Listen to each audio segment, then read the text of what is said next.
देश भर में आज़ादी का अमृत महोत्सव कार्यक्रम का आयोजन हो रहा है। इन कार्यक्रमों के माध्यम से हम आज़ादी के उन महान हस्तियों को याद करते हैं जिन्होंने देश की आज़ादी में अपना अहम योगदान दिया है।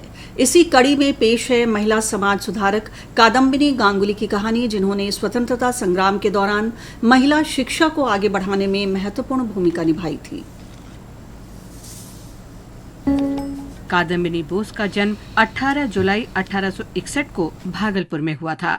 उनका जन्म बंगाली पुनर्जागरण के दौरान हुआ था। ये 19वीं शताब्दी से लेकर 20वीं शताब्दी तक का बंगाल क्षेत्र में धार्मिक, सामाजिक और शैक्षिक प्रगति का काल था। कादम्बिनी इस सांस्कृतिक आंदोलन से प्रभावित थीं क्योंकि उनके पिता हिंदू सुधार आंदोलन ब्रह्म समाज के एक प्रभावशाली सदस्य थे। वे महिला अधिकार संगठन भागलपुर महिला समिति के सह संस्थापक भी थे। यद्यपि ये एक ऐसा समय था जब भारतीय महिलाओं के पास शिक्षा के बेहद कम अवसर थे, लेकिन कादम्बिनी के पिता ने शिक्षा के महत्व को समझा और कादम्बिनी को स्कूल जाने की अनुमति दी। प्राथमिक विद्यालय के बाद कादम्बिनी ने महिलाओं के लिए भारत के पहले कॉलेज में प्रवेश लिया, जिसका बाद में बेथ्यून कॉलेज में विलय कर दिया गया था। स्कूल ने कलकत्ता विश्वविद्यालय प्रवेश परीक्षा प्रणाली को अपनाया और 1879 में कादम्बिनी इस कठिन परीक्षा को पास करने वाली पहली महिला बनी।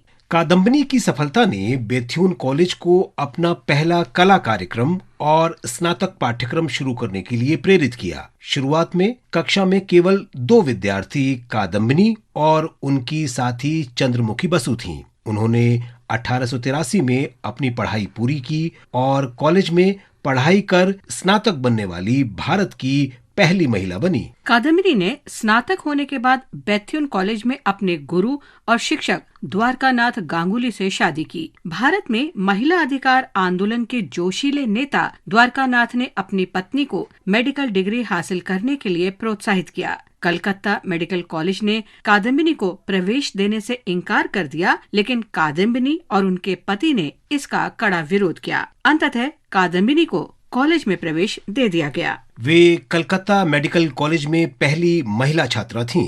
मेडिकल कॉलेज के शिक्षकों और कर्मचारियों के निरंतर प्रतिरोध के बावजूद कादम्बिनी ने 1886 में चिकित्सा में डिग्री प्राप्त की। कादम्बिनी गांगुली 1886 में आनंदी जोशी के साथ चिकित्सा का अध्ययन करने और डिग्री हासिल करने वाली भारत की पहली महिला बनी। आनंदी जोशी ने अमेरिका में पेंसिल्वेनिया के महिला मेडिकल कॉलेज में और कादम्बिनी गांगुली ने कलकत्ता मेडिकल कॉलेज में पश्चिमी चिकित्सा की पढ़ाई की। महिला मुक्ति का विरोध करने वाले रूढ़िवादियों की आलोचना कादम्बिनी को रोक नहीं सकी और वे 1892 में यूनाइटेड किंगडम गईं तथा चिकित्सा में 3 और प्रमाण पत्र प्राप्त किए। जब वो भारत लौटी तो उन्होंने लेडी डफरिन अस्पताल में स्त्री रोग विशेषज्ञ के रूप में काम किया और बाद में अपनी निजी प्रैक्टिस शुरू की। एक डॉक्टर और 8 बच्चों की मां के रूप में कादम्बिनी का व्यस्त जीवन उन्हें भारत के महिला अधिकार आंदोलन में भूमिका निभाने से